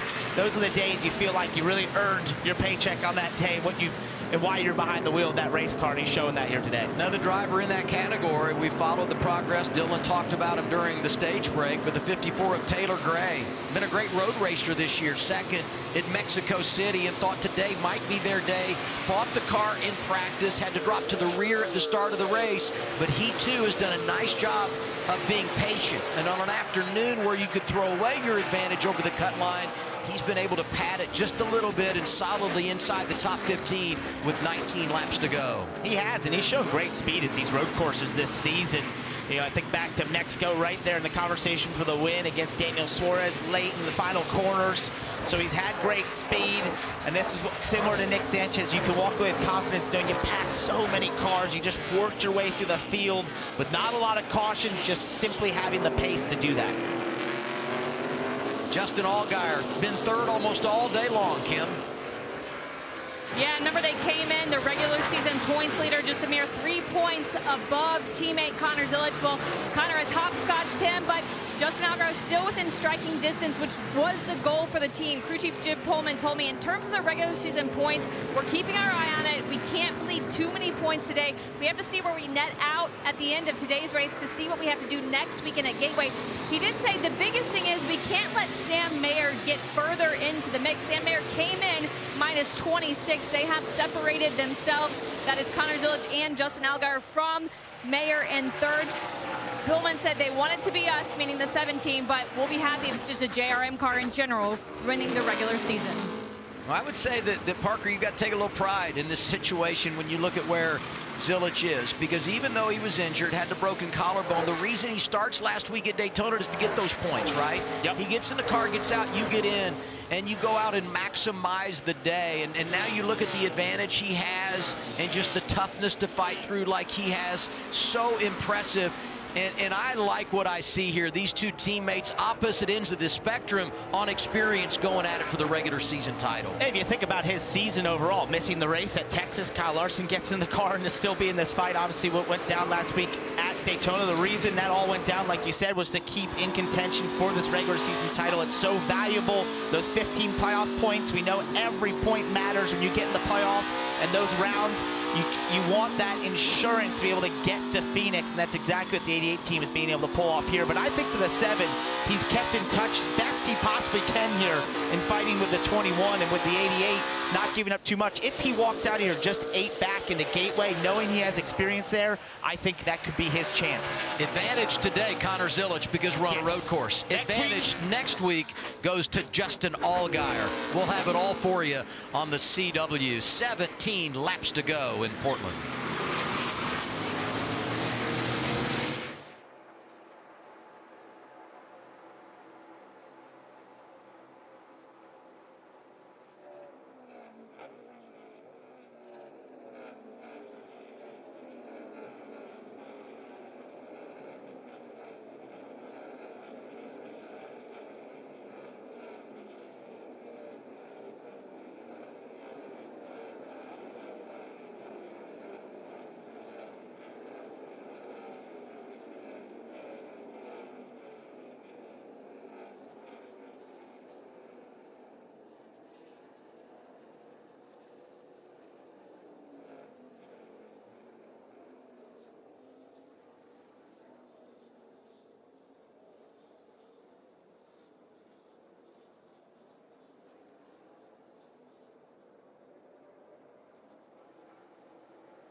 Closed captioning for this race brought to you by Varo, the bank that puts money in your pocket. 14 laps to go. NASCAR Xfinity Series racing in Portland. Connor Zilic leads. Austin Hill is second. Allgaier, Quapple, Sawalich the top 5. Back in 6th is Jack Perkins having a great day. We're going to get an update there in a moment. First, not so good for his Australian buddy, Will Brown. Yeah, the 2024 Supercars champion making his Xfinity Series debut today. He actually, at the end of stage 2, had reported his cool suit had failed, but then more detrimental to his race was the track bar mount in that number 11 car failed, so he's out of the race, unfortunately, in his debut. Follow-up report on Perkins from Dylan Welch. Yeah, that's right. And just want to give Jack some kudos for the job he's done today. They've been fast all day, consistently in the top 5 on lap times. And for a guy who's never run a full race in this car, remember he was out early in Chicago through no fault of his own. This is the first full race he's run, and he's done a really good job. Just as has been smart, has raced clean. The crew has done a good job of just reminding him of the task at hand today. And he's in position for a top 5 here as he's trying to battle his teammate William Sawalich there in front of him, Kim. Well, Dylan, Sam Mayer running in the 7th position, came into this race 4 straight top 5s. This team had a decent start to the season, but now telling me everything seems to be clicking more recently. But they've had some work to do today. Sam was not a happy race car driver, he quoted me during practice. Much happier, though, when I talked to him after qualifying. He told me that they identified what they needed to adjust for on the race, but it has been a bit of a battle. He's just been really tight, no rear grip. Right now, they're telling him just stay consistent, race the racetrack, not the competition, Dylan. And Brandon Jones right behind Sam Mayer there in the 8th spot. Just want to go back to something that Sam McCauley, the crew chief for Brandon Jones, has reiterated all year, that Brandon's work that he's put in off the racetrack on improving his own road course craft continues to pay dividends. This has been a really good stretch this summer as he does some dirt tracking there through the back portion of this course. Really, really good effort and reward for the work that Brandon has put in off the racetrack. Not flashy today, but better than recent years and consistently in the top 10 for these guys. That's a good day for the 20 team, Kim. Carla. Yeah, Dylan. Sammy Smith has 4 straight top 10s on road courses, of course, on track to maybe have another one today, which he said is satisfying to see the results paying off of finally working with a driver coach this season. On top of trying to add to those stats, though, Sammy and the 8 team trying to use these last few races to simulate and prep for the playoffs. He said, you may look at what we've done, 10th in points coming into this race, maybe that we're just barely getting in. He said, but me and my team, we see the variables that have been at play. They had DQ at Charlotte, had the penalty earlier in the season. He said, we know we've left points out there, but honestly, it just gives us confidence going forward. Adam? Yeah, and he's done a great job, here today up in the top 10 once again. Sheldon Creed here had a left rear go down into turns 10, 11, and 12, spun out into the grass, had to go through the access road. Also, Anthony Alfredo is stopped here on track, so all sorts of things happening. Thomas Annunziata is also stopped on track as he gets going. We've got a caution on the racetrack. Caution is out. Just over 10 laps to go. Not what you want to see if you're Connor Zilic on cruise control out front. And we had the caution that came out there final lap of stage 1 when DiBenedetto had the problem and pulled off. Other than that, this is our first caution for incident, only the 3rd caution overall today. And it means another restart opportunity for Austin Hill. Right, and here's what happened to Sheldon Creed. So he's already off the racetrack there, so it happened further back. I think the left rear was already down. You can see that. So that possibly from some contact out of turn 7. As he got towards the end of the straightaway, that left rear went down, and he actually spins here on the track, but then goes to the access road. He had to cross the track from the drag strip to get to pit road, wait for all the cars to go by.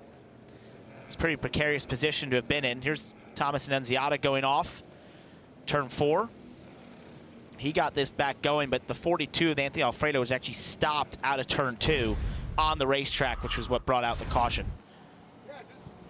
I saw the deal with Creed, and I was nervous, and he did a good job of staying out of harm's way, getting back to pit road.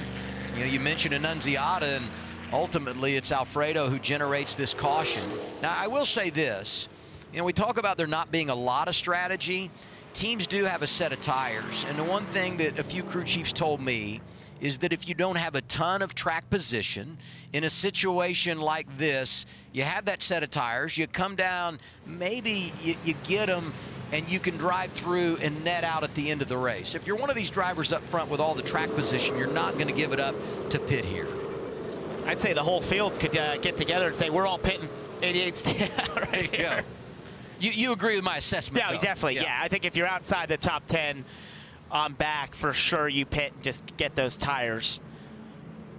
They can be worth something here. We talk about Creed having the problem. He was probably going to be in a position where he could have clinched a playoff spot when you looked at his advantage over the cut line.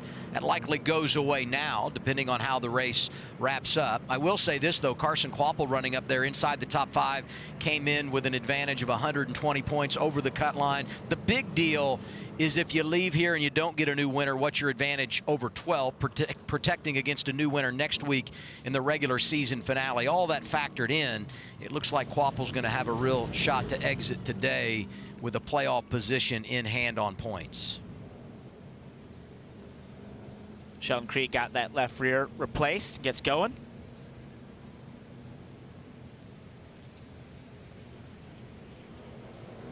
Going to get a restart.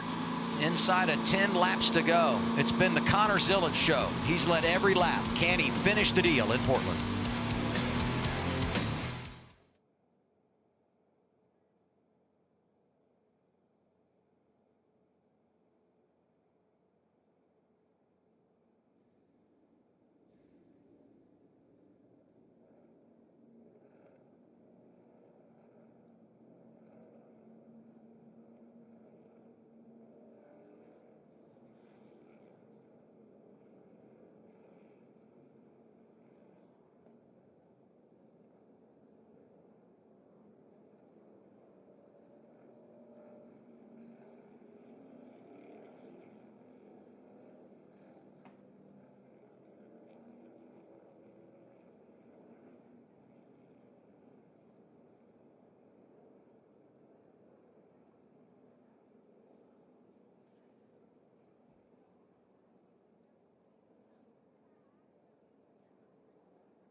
Coming up next, it's a Northwest Showdown on the season premiere of CW Football Saturday.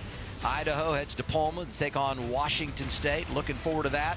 It's when we're all done here in Portland for the NASCAR Xfinity Series. Aren't you glad it's football season?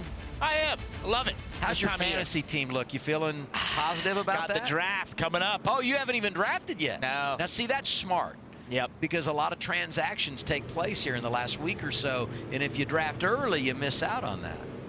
I need you to draft my team. No, mine's terrible, I got to be honest. Let's go to Kim. Crew Chief Chad Haney calls the shots for Austin Hill, who's in the catbird seat. P2 to Connor Zilic. We've got a late race restart. What do you want to see from your driver on this restart? Yeah, I mean, he's done a really good job all day. I mean, his car's fired off. I mean, we don't have anything for the 88 as a long run. But, I mean, if he can get a good restart here, you never know. You never know what's going to happen on these things. Good luck. Thank you. You know, this interview and Hill's positioning here reminds me of the conversation that you and I talked about you had with Austin Hill. Because of their penalty and the way that they utilize the waiver, they're not going to have any playoff points when the playoffs begin. So now they just try to play defense and keep everyone else from getting points. Opportunity to do it here. Yeah, it was a really fascinating conversation at Daytona because I asked him, I was like, what is your motivation in stages or obviously in winning races? And of course you want to win races, but he basically said, hey, look, the way we look at it is if we get those playoff points, which we don't really get, it stops our competition from getting more playoff points. And that's how the 21 team has looked at these races. And so it's just fascinating for him. You know, of course, beating Connor Zilic would be massive in many respects, but also just in the fact of stopping the 88 team from having 5 more playoff points as we rumble towards the playoffs. Zilic came in with 36. He got 2 more today with the stage wins. Could get 5 if he wins the race. And we go back to Watkins Glen. These two racing at the front, and Hill pushed him out of the way. Remember this, right? Now Zilic would come back and win the race, but that's what it's going to be like on a restart here inside of 10 laps to go. You know it's going to get physical at the front. And you just know Austin Hill is not afraid of the ramifications of using the bumper whatsoever. He has shown that consistently in his career. He is a very aggressive driver. He says he's fair. Some drivers may look at that differently, but he is not afraid to use that bumper to his advantage. As you saw there at Watkins Glen, he thought it was his best chance to give the 88 some sort of trouble maybe getting back to the field, as the 88 was easily able to do it, but he thought if he could just do that and get away, possibly has a chance to win. I'm sure he's thinking something similar here as we get this late race restart. Harrison Burton in, Dylan. And just exactly what you guys talked about with the possibility of some teams a little deeper in the lineup pitting here to put 4 tires on. That's exactly what Harrison Burton did here. They were 26th or 27th, I believe, on the leaderboard, so not much to lose. You may as well come down, put a fresh set of tires on, and see how many spots you can pick up. It all matters. It all makes a difference, even if it's 1 or 2 spots. That may be all you need come next week at Gateway, Kim. Yeah, and a number of teams I talked to today said restarts were the best opportunity to get track position. The 88 team knows that. Crew Chief Marty Lindley just came on the radio, told his driver, Connor Zilic, everyone thinks this is their shot to win the race against you. He left him with these words, you gotta give to live. I like it. Smart. Marty's a smooth operator of that 88 team, and obviously all the success that they've had this year. It's a major testament to his preparation and ability on the box, but also in getting in the mind of this young driver and trying to coach him through moments like this. We saw it earlier in the season when they had issues. Connor was sometimes maybe a little aggressive with the race car and beating it up, and Marty definitely talked to him about that and said, hey, look, you got to look at your speed advantage. You got to look at what you do so well. You don't need to beat up this race car coming back to the field if we've had an issue. Connor has corrected a lot of that, but it's a consistent process when you go back to the fact that Connor's just 19 years old. He's still doing a lot of learning. I said it last week, Lindley's done such a good job of managing this 88 team as a whole. You go back to the spring when Zilic was out with a back injury. Kyle Larson comes in, wins the race. I look at how everything went with you guys last week at Daytona and how you oversaw that situation. Just a tremendous leader for the young driver and overall for this race team that's faced so many adversities this year. And I also want to point this out. No one got the free pass here just because of the way that the thing cycled out and who was a lap down at the time of caution. However, Sheldon Creed is 1 lap down. Should we get another caution, and we know that's a real possibility because we said things could get physical here, Creed could get back on the lead lap and make up a bunch of positions late if we were to get another caution before this thing wraps. He's definitely hoping for that opportunity. There's no doubt about it. In his position and all that happened there, you know, he was in 12th when that tire went down, was having a solid day, running around the top 10 to outside the top 10 most of the day. So he would love that opportunity to try and drive back to the field if he could get back in the lead lap. Come down the back straightaway, we'll do the choose, and then we'll be coming back to the green, and we'll get it with 7 laps remaining. And we've had some really interesting restarts late here at Portland. And it seems like every time we get a late restart here, there's some drama, and the lead changes hands. We'll see if it happens here today. One car I'd have my eye on as we get to this restart would be that 7 of Justin Allgaier. We've seen on these restarts, he's been able to get close to even being beside the 88 and sort of split the 21 and the 88. If he's able to get a good enough restart, stay close enough to Connor, has the room, he could try and make it 3 wide through the middle down into turn 1, which if you put Austin Hill in a really tough position being the 3rd car on the outside into turn 1. So this is going to be interesting to watch. I think if he wants to be aggressive, he could have the opportunity. You also have to make sure you don't get out of line before you exit the restart zone. That's a penalty, and Sheldon Creed was penalized running up in the top couple of rows on a restart late last year. And the other thing I would point out, this is going to be the 3rd restart today where Austin Hill is on the front row with Connor Zilic. How many tricks does the 88 have up his sleeve, and how does he manage this restart knowing that Hill could be somewhat familiar with his tendencies on these restarts? The first one by Hill was great. The last one wasn't quite as good. We'll see what he has here. 7 laps to go. Out of the restart zone. From turn 12 to the front straightaway. Time to settle it in Portland. Great restart by Austin Hill. He's even got a nose ahead and a push by Carson Quample right now to take the lead down the front stretch. It's going to be Austin Hill taking the lead into turn 1. Zilic is there. Look at Sawalic out of line. Bonsai into the corner. Zilic overshoots it. He's going to have to go through the A-frames. They're spinning in turn 2. Unbelievable restart with 7 laps to go. Austin Hill is your race leader. Justin Allgaier was the car that spun in some damage to the right rear there of Connor Zilic, rubbing on the right rear tire. Could that cut down that tire? Austin Hill with the major lead over both of them. Complete chaos down into turn 1. Zilic led the first 67 laps from the pole. He had dominated this race, had a nice advantage when the caution came out with 11 remaining, and this restart gets him. Now can he gather it up and run down the 21? Austin Hill trying to get his first win on a road course. There's a lot of laps to go, but that tire rub is major. He's hoping it could possibly clearance itself as he goes over these curbs before it cuts that tire down. But especially down that straightaway, you saw when the car was under tons of load, how much smoke was pouring from the right rear. Oh, we got a car spinning there. Sam Mayer and Christian Eckes. Brandon Jones around. They're crashing all over here. Taylor Gray into the grass. So far, we stay green. We'll see if everyone can drive away and how much debris is left on the racetrack when they get away. And a penalty for Connor Zilic. No, I beg your pardon, no penalty for Connor Zilic. Zilic was able to execute the A-frames correctly. Right, he did it correctly. He went through the right ones there when he had to go through the center there of turn 2, and he was trying to avoid William Sawalic, who had outbraked himself a bit into turn 1. Yeah, I apologize. I had the miscommunication, and I was so surprised because I thought he did such a good job. And he referenced earlier today that he had the issue in practice, and he actually executed the penalty run in practice, so he was familiar with it. We go back and watch the restart here. And it really started in the restart zone. Austin Hill timed the jump perfectly against the 88 and then got that push from Carson Quample. And William Sawalic here just going so deep in the corner into the 8. He almost used the 88 to stop there. Sometimes 8 tires are better than 4. Justin Allgaier gets spun out. Total chaos throughout that entire lap. You know, the other thing to think about at the front of the field is Sawalic is now under attack by his teammate Jack Perkins. But if Sawalic could get up there and win this race, how that would change everything when you think about that playoff cut line. 5 laps to go, Hill leading but not pulling away, and you know Sawalic is going to do everything he can to run him down. Perkins is through to 3rd.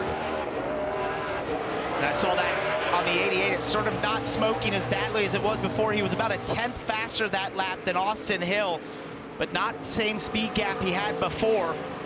Jack Perkins is in this as he gets by William Sawalich. Just been a remarkable day for Perkins. Carson Kvapil in the top 5, trying to run down a playoff position.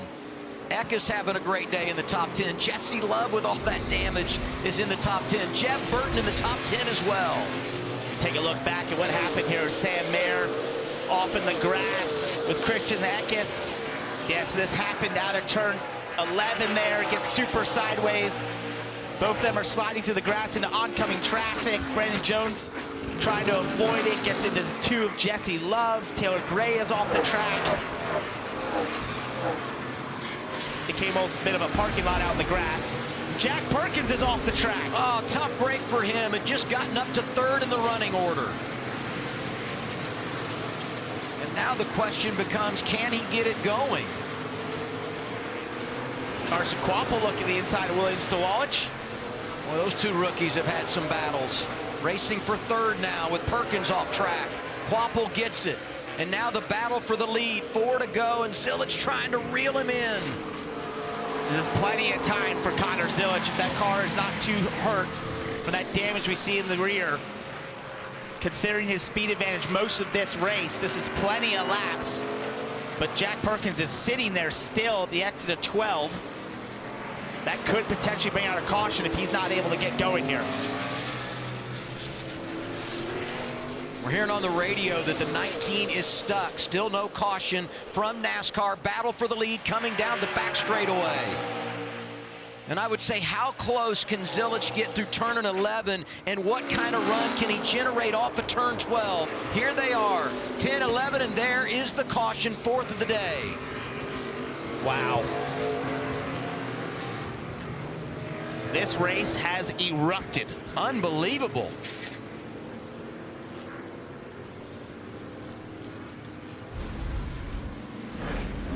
So here's what happened to Jack. Oh, just got off too far into the dirt. Tries to get back on the racetrack, then gets more dirt on those tires. The track's dirty offline there, didn't have the grip, and then once you get into the grass, it's downhill. That whole portion comes to a stop and isn't able to get it refired. Well, this restart worth another look. Just an incredible jump for Hill. Right, it was great by him. A little bit of bump there from Allgaier into Zilich, but then it was the William Sawalich coming down the inside with a late braking move. And the Look at all those drivers that missed turn 1. Yeah, let's see right here. Oh, he's wheel hopping. He's locked up. Literally, Zilich saved him. Hops over the curbs there. He lets the 88 rejoin. He checked up there for a second. That could have been big contact. But the presence of mind right here from Zilich, who overshoots it, knows that he's got to pay the debt, weaves through the A-frames perfectly, and keeps himself in the game. Really smart. There's the 7 getting spun out by Carson Kvapil, and it's just so many cars going into such a small space. Well, and hey, we talked about the battle for the regular season championship. And if Allgaier goes to St. Louis with all of his experience there, you know, only 6, 7, 8 points behind, he's got a real shot to get it done. That spin changes everything. Now we're going to get another restart, and a whole lot could change before this race is over. But no doubt that could be a defining moment when you talk about who could win this regular season championship. And no doubt Justin Allgaier is going to be pretty frustrated with that. The day he's had running consistently in the top 3, he was just sort of in the wrong place at the wrong time through that restart. A lot of drivers being very aggressive, including Carson Kvapil, his teammate, William Sawalich, down into turn 1. Pretty opportunistic moves, I would say, from some of them that really netted a big loss for the 7. And we said we could get another caution, and that would be big for Sheldon Creed. Here it is, 4th caution of the afternoon. First car 1 lap down, the 00. He's running 29th, but he gets the free pass back on the lead lap. So every spot on track is a point. And if he can go out and pick up some positions on what could be the final restart, it'll really help him create some cushion going to next week.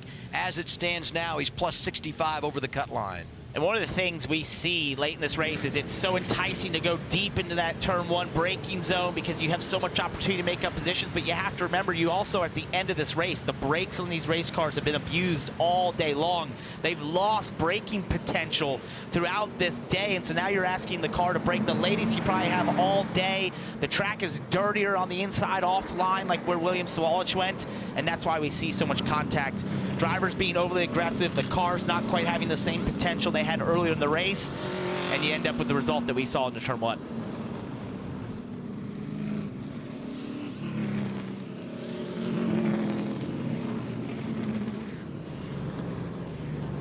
Tell you what, this has just been, some kind of an event here today, and even when Zilich was dominating in stage 1 and stage 2, you had so many great battles for position throughout the field. And now here in this final stage, a couple of cautions have bunched things up. The restarts have been entertaining, and the man that's dominated going to have to come from behind, and he'll do it in overtime, try to do it in overtime, as we're going to go past the scheduled distance. And a reminder to everyone maybe tuning in to CW, we'll have some college football coming your way when we're done here. Washington State and Idaho gets us going as we continue this CW Sports Saturday. And it's an important test for Connor Zilich. Like we talked about earlier in this season, when things started to go wrong, he could overreact slightly and damage the race cars and be overly aggressive trying to get back to the field. But to take a breath, be mature about your reaction here and understand you have time. You are the fastest car. That damage in the right rear has not cut that tire down. There's plenty of opportunity to get back by the 21 on this restart will be important for him. And just his development as he goes through his career knows that these moments will happen in NASCAR racing. It's sort of the design of this sport is to create moments like this, and late race restarts are definitely a part of NASCAR racing, and you have to do the best you can to collect your thoughts, react accordingly, center yourself, and make sure that you lean back on what you do so well. And that's, he drives very fast. He's very fast at these race tracks, at these road courses. He can get back by that 21. We referenced the fact that college football comes your way next, and this is a good one. The campuses of Washington State and Idaho separated by 8 miles, so needless to say they are familiar with each other and they want to walk away with bragging rights. Coverage begins on the app, cwtv.com at 10:05 Eastern Time. Kickoff set for 10:15, and we'll get you to Pullman as soon as we're done here in Portland, Oregon, where we're going to overtime with the NASCAR Xfinity Series and a big finish coming. Let's go to Kim. Yeah, and on that 88, that tire up seems to have worked itself out, but Connor did come on the radio and tell the team the right rear just feels like it's smoked. He's got no drive off on the left-handers, no lateral.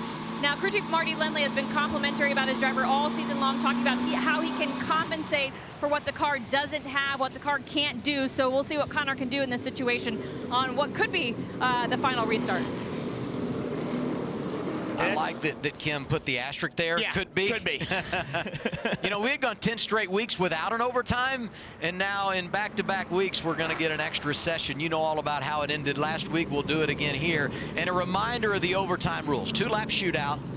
And if the leader comes around and gets the white flag under green, the next flag ends the race, whether it's the caution or the checkers. But should we see the caution before the leader gets to the white, we'll reset and do it all again. And now the shoe is on the other foot up front. I mean, we talked about how well things were executed by Austin Hill on that restart. Now he's the control car, and he's got to take a punch from the 88. And here are a couple of drivers that have been in the mix all day. We talk about Allgaier and Mayer, and they're on the pit lane doing damage repair and getting some tires. And if you're Justin Allgaier, you'd love the opportunity to have a couple restarts here. Oh, see yeah. if you can make up some positions, put those tires to good use, as he was spun there in turn 1 and lost all the track position that he had done such a great job with all day. Hey, speaking of that, Harrison Burton was able to come down at that caution not long ago, and they've driven it up to 18th in the running order, so he's been able to negate some of the issues that they faced here today, and he's needed to do that because Jeb Burton is up in the top 10 prior to the choose for this restart. Scored in the 9th position. The difference at the cut right now is 27 points. Harrison in front of Jeb. We're definitely going to have to keep an eye on Carson Kvapil and William Sawalich. They were sort of the aggressors on that last restart that caused a lot of the chaos that we saw. It was also a great restart by Carson Kvapil and a push to Austin Hill that gave Austin Hill the lead. William Sawalich probably knows now that he probably can't go as deep into the braking zone as he did the last time, so have to correct from that. But hey, you know, he's thinking it slightly to himself, worked. I get another chance. You know, as it was playing out there, it looked like his opportunity had come and gone, and now he gets another chance to go make something happen. And as we've said, you know, a win right now doesn't change much for Hill or Zilich. I mean, they're going to go to the playoffs. Same for Carson Kvapil. Carson wants to win. It'd be his first career victory. Would be enormous. I don't want to understate that. But he's going to go to the playoffs regardless of the outcome here today. William Sawalich is not. Nope. His only path to the playoffs is to win, and probably win here, because I'm not saying he can't win next week at St. Louis, but a much tougher hill to climb when you consider the experience difference there. And he's been so good on the road courses, and you know he's got today circled as one of those places where he could go out and get it done. Let's get an update on the one of Kvapil. Here's Dylan. Yeah, and let's chat with crew chief Andrew Overstreet, who calls the shot. So you were the one that kind of shoved the 21 to the lead there and got him at least out in front of Connor. What's the directive on this restart, and how do you approach that from an aggressiveness standpoint? Well, we know that we're in a good spot as far as playoff points, but Carson needs to have this opportunity to go race for a win. He's worked really hard all year, and we've had some bad luck, but he's put in a lot of work to get ready for this moment. He's been surprisingly good at all the road courses. So we've had a solid day in this Bass Pro Shops, Clarence Technology, Chevrolet, and I told him just go up there and try to win this race. How aggressive is he willing to be? How aggressive is fair for him to be, do you think? Well, he knows that he's racing a teammate, and he's been raised not to go and just dump people, so he's going to try to race them clean and try to bring it home for a win. Good stuff. Thank you. Andrew Overstreet calls the shots for the one. We'll see what his driver's got as he goes for his first win. Talking about JRM teammates, they were 1, 2, 3 last week at Daytona. They got 3 cars in the top 5 prior to the choose here. Let's go back to that last restart, revisit it one more time. All right, let's just take a look. You see all the cars fan out, and it's that shorter distance that William Sawalich took there and outbraked himself a little bit as he was trying to protect against the 41 of Sam Mayer that caused a lot of the calamity we saw down into turn 1. As you hear the rear wheels locked up, wheel hopping, sliding that car all the way in, stopped by the 88 of Connor Zilich, and a bit of that desperation that you'd expect from a guy who has to win if he wants to make the playoffs here for William Sawalich.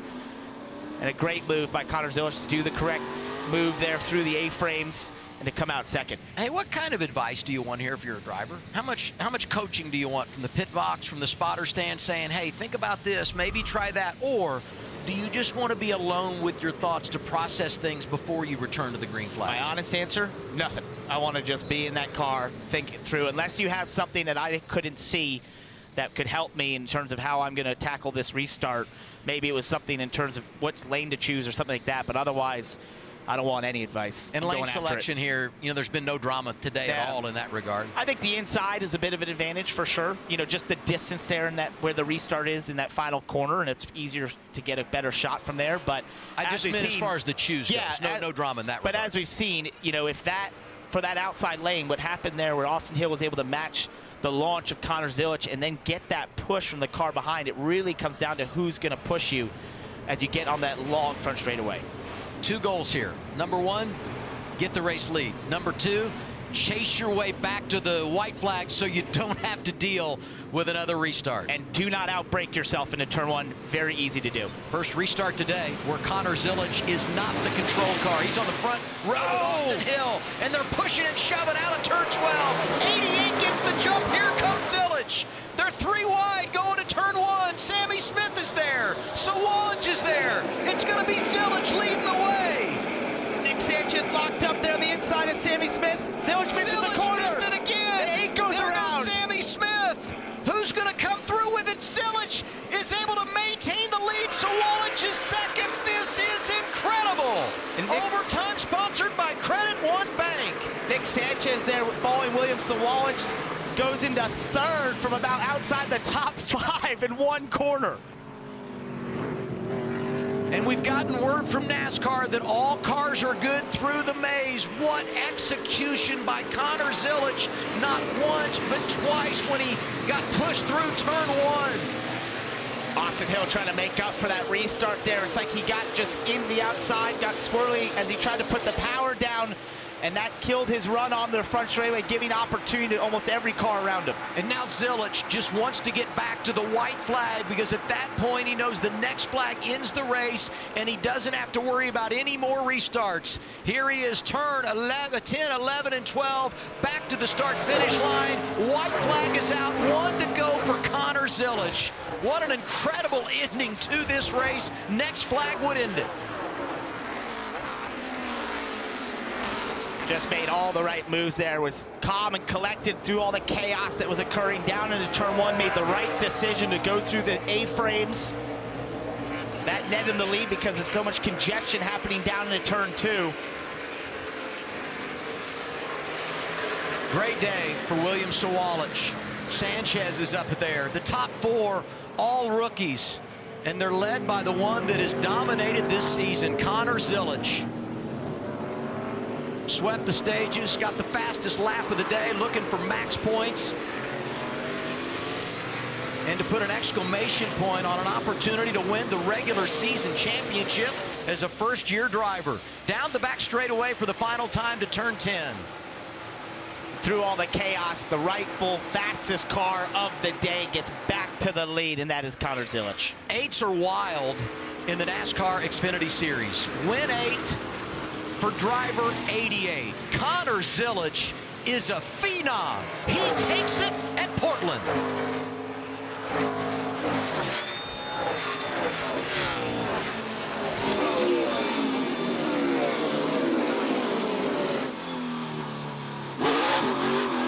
Sawalich second, Sanchez, Eckes, and Hill the top 5.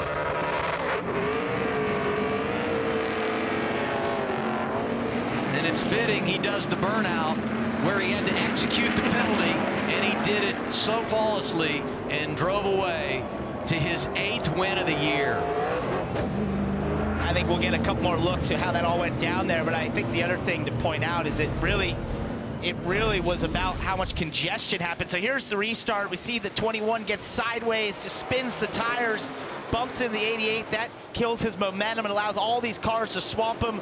Sawalich pushes the 88 back out to the lead, where the chaos behind starts to ensue as they all go off into turn 2. And that spin there by the 8 gives so much room for Connor Zilic to go through those A-frames and come out the leader. Youngest driver to reach 8 wins. He's got the rears locked up there, Connor Zilic, so he's gonna miss the corner. Makes the choice, you see so much contact there. And you know, NASCAR has worked through this section over the years that we've been coming here in the Xfinity Series to try and find the right design for these A-frames and sort of cut throughs to slow down a car so it's not an advantage. But between the sort of the lead he had there, the amount of speed he had, and the congestion of all these cars 3 and 4 wide into 2, it netted him out in the lead. How about twice this year, Connor Zilic has won 3 races in a row. 6 of the last 7. 7 start on a road course, he's won 5 of them. Junior Motorsport stays undefeated this year on the road. They've won 8 in a row dating to last year. It's a good day for Connor Zilic, and it's a good day for his rookie teammate. Carson Kvapil has clinched a spot in the playoffs on points.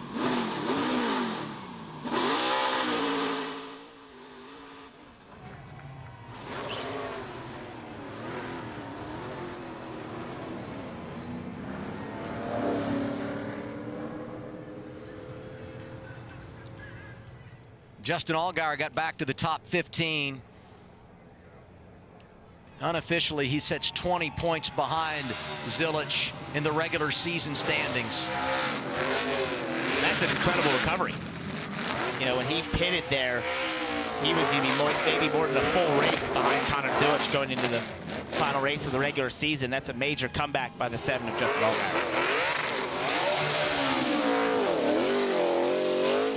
What a season for Connor Zilic and this 88 team. We said it earlier, 19 years old and going to Cup full time. Sometimes in a lot of drivers you've seen that might be too soon, too early. They're not ready for it. From everything we've seen out of this young man, he absolutely is ready. Showed up less than a year ago in the Xfinity Series, racing at Watkins Glen. Started on the pole, won the race. Full time this year. Took him a little time to get his legs under him, but his summer has been red hot. 13 consecutive top 5 finishes. That matches Carl Edwards for the second most all time. I think he's going to go to the roof hatch.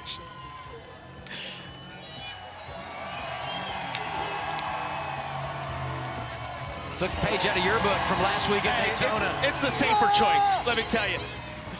I think he was the one at Victory Lane at Daytona that yelled to me to do that. So it's definitely his style celebration.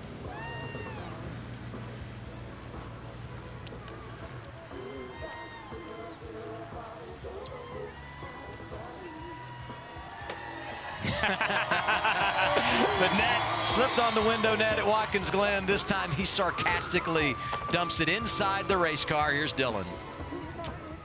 Man, what can you say about this kid that hasn't already been said? Just so impressive. In the face of adversity again, somehow avoids all of the calamity and gets it done. With everything that went wrong on those closing laps, what was the most important thing for you to do right to end up here? I guess cut the track. I don't know. So proud of this WeatherTech Chevrolet team. I think this is our 4th win with WeatherTech on the car, and it's got a W on the hood. So no better thing to do than win with it. So yeah, it was really cool. Our car was as fast as Xfinity Mobile all day, and yeah, to come back 2 weeks after collarbone surgery, it hurt, but it hurt so good. So yeah, here we go. Yeah. Right on cue. Hurts so good.